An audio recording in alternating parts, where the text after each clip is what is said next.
Only 12 hours, that's how long the ceasefire announced at the last minute yesterday lasted before it finally began to collapse. At the time of this recording, the war hasn't fully erupted again, but the signs aren't good either. And if America and Iran can't agree on how to properly implement a ceasefire, we can say that the chances for long-term peace aren't very high either. The reason for the chaos in the past 24 hours is that both sides seem to have different interpretations of what they agreed upon, resulting in various versions coming out. And once again, Lebanon is caught in the middle of all this, a country that can only watch as Iran, Israel, and America debate its fate, while it can do almost nothing to intervene. So get ready, because it looks like it's going to be another chaotic day. But before we start, if you're new to our channel, make sure to subscribe so you'll always be updated with videos like this. The ceasefire between the United States and Iran has only been in place for about a day, but it's already starting to fall apart quickly. This isn't just because of one issue, but because it seems that each side thought they had agreed on a different deal. What happened last Monday night wasn't a single ceasefire, but more like a buffet, with 3 different countries each picking the parts of the deal they liked while leaving out the undesirable ones.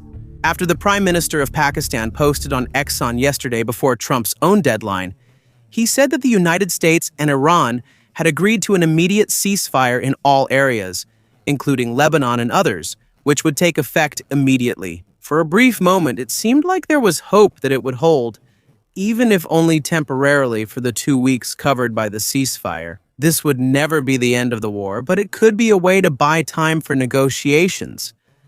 However, cracks quickly began to show. In the following hours, Iran's attacks on neighboring countries continued almost non-stop throughout Wednesday, but the biggest issue wasn't directly about Iran. It was about Lebanon. Was Lebanon covered by the ceasefire? According to the Prime Minister of Pakistan's announcement, yes, it included Lebanon, but it seems that it wasn't based on a formal and signed agreement between Iran and the United States. The next day, Israel launched almost 50 fighter jets, followed by continuous airstrikes throughout the day, the largest attacks against Hezbollah positions in Lebanon. In just one day, it is estimated that more than 250 people in Lebanon lost their lives.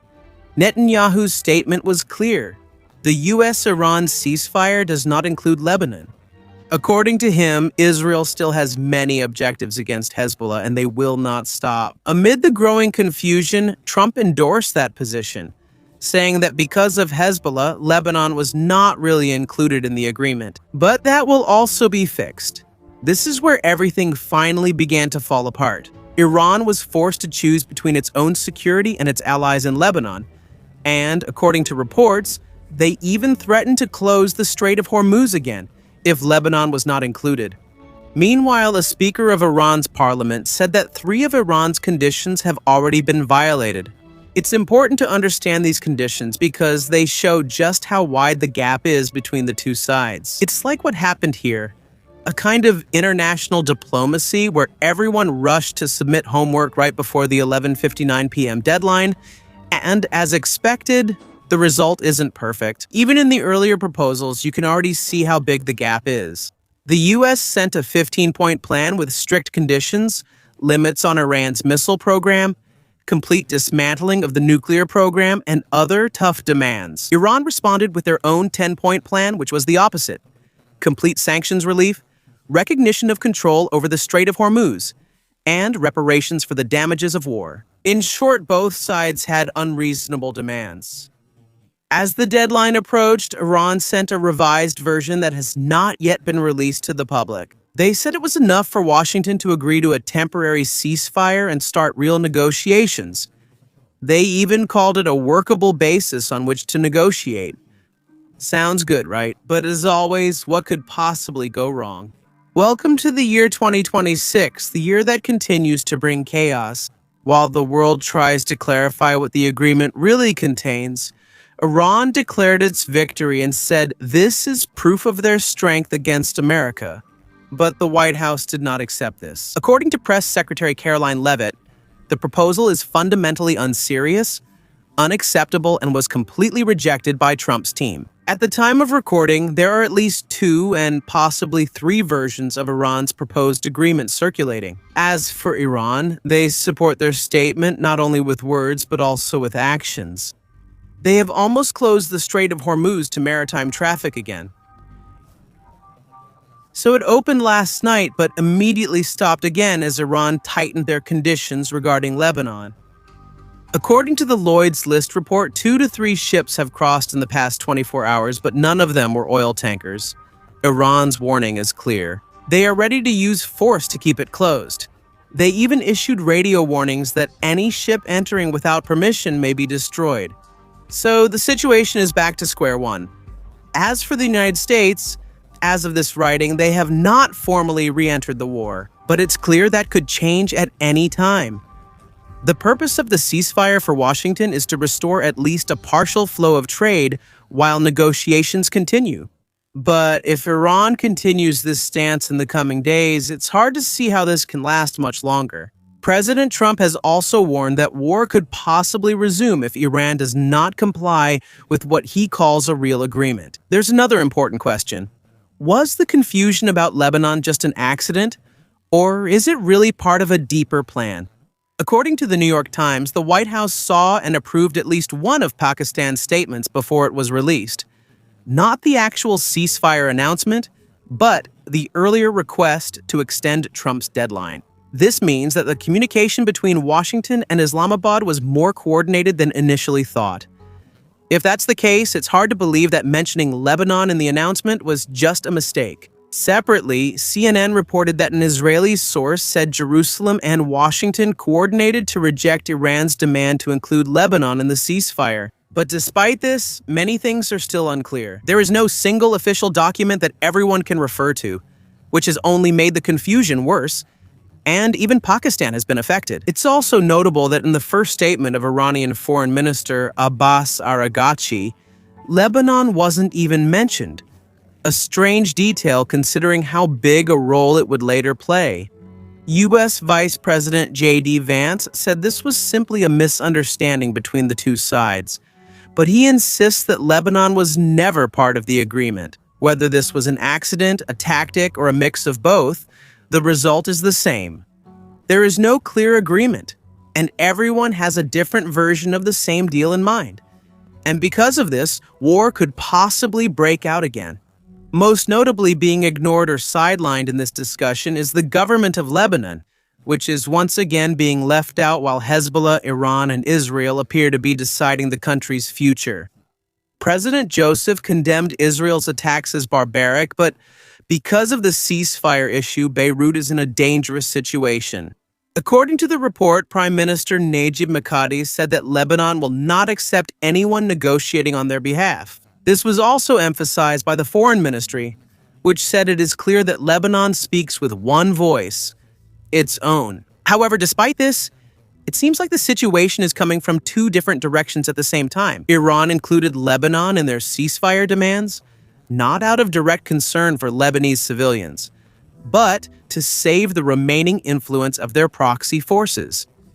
Meanwhile, the United States and Israel seem to be the ones deciding Lebanon's status, even though Beirut is not at the negotiating table.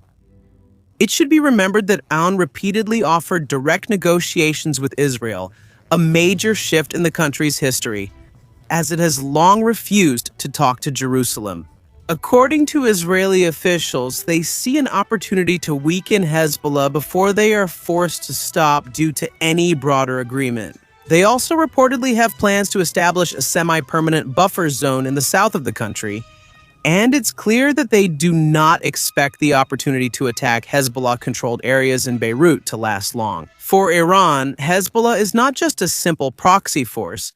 It is an important part of their regional security strategy that they have developed over decades and invested billions in. This is their main defense against Israel, and even if the outcome hasn't been exactly as they expected, they will not simply allow Hezbollah in Lebanon to be completely destroyed. This is the delicate balance that Iran brings to the talks in Islamabad. They want a ceasefire, but they don't want to agree to a deal that would sideline one of their most important allies. If anyone can find a solution to this clash of interests, we will only find out in the coming days. But for now, it seems unlikely. 2 weeks to nowhere. If everything goes according to plan, on Saturday morning when this video comes out, the highest level direct meeting between American and Iranian officials since 1979 is expected to take place.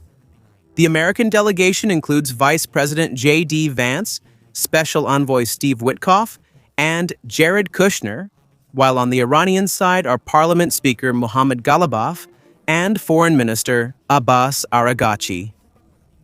There is another big question that has long surrounded Iran: the condition of the supreme leader, who reportedly has not been seen or heard from since the war broke out on February 28. And there have been letters released that are attributed to him, but these have only fueled more speculation about whether he is seriously ill, unconscious, or possibly already gone. And now it seems that there may soon be some clarity on that issue. According to a report by Axios this Tuesday, Taba is personally involved in Iran's negotiations and is helping to implement the ceasefire as of Monday night. If this is true, this is the clearest sign that not only is he alive, but he is also active and capable of intervening in important decisions during critical moments. For now, it appears that the IRGC is the one running a large part of the country's security operations while this is happening. But whatever the outcome of the talks in Islamabad, his approval will probably still be needed, especially if it is true that he has returned to some level of leadership. The possibility that he signed or approved the ceasefire has given a bit of hope to the situation. But that's almost where the good news ends, because the two sides can't even agree on what they actually agreed upon, which is clearly not a good sign for the more complicated negotiations ahead. The goal is to make the 2-week ceasefire stronger, but the list of issues that need to be resolved is very extensive. And in almost every aspect of this, the distance between the two sides hasn't changed since the war began. At the center of this is the nuclear issue. For Iran, uranium enrichment is a sovereign right. But according to the report, there are indications that they are willing to consider giving up their enriched uranium stockpile. Not the entire nuclear program, but possibly only a part of it. Iran responded that this is only possible if their 10 original conditions are met. And in other parts of the discussion, the conflict is only getting deeper. Washington wants limits on Iran's missile and drone program, while Iran wants recognition of their right to enrich uranium and the withdrawal of U.S. military presence in the region. In other words, it's like they're talking, but they're really coming from different places, and it's as if they're following two different scripts. And because of what happened in the past 24 hours, even just making it to the weekend already seems like a big challenge. In the hours after the ceasefire announcement, it was reported that Iranian drones and missiles hit 5 out of the 6 Gulf monarchies, with only Oman remaining unaffected. In Kuwait, there were 28 drone attacks in the UAE. 35 drones and 17 ballistic missiles were reported, and there was even a fire at the Habsian gas complex in Abu Dhabi, one of the country's critical facilities. What happened in Saudi Arabia is even more concerning, where the east-west oil pipeline was hit, a system built to avoid the Strait of Hormuz. A pumping station was hit, although according to Bloomberg, the damage was limited and the flow of oil, which reaches about 5 million barrels per day, continues. It is still unclear whether these were direct orders from the Central Command or simply the result of more loosely coordinated actions by separate units. But whatever the explanation, the message is clear. The fighting never really stopped even with the ceasefire, and here the deeper problem in Islamabad becomes apparent. Both sides are positioned in such a way that the concessions needed for peace are also the ones they cannot openly give. Iran cannot back down on certain issues because it would be admitting that their leverage is wrong. And Trump, on the other hand, also has his own pressures. He needs to show that his maximum pressure strategy has succeeded. So even if they want to end this, both of their hands are tied.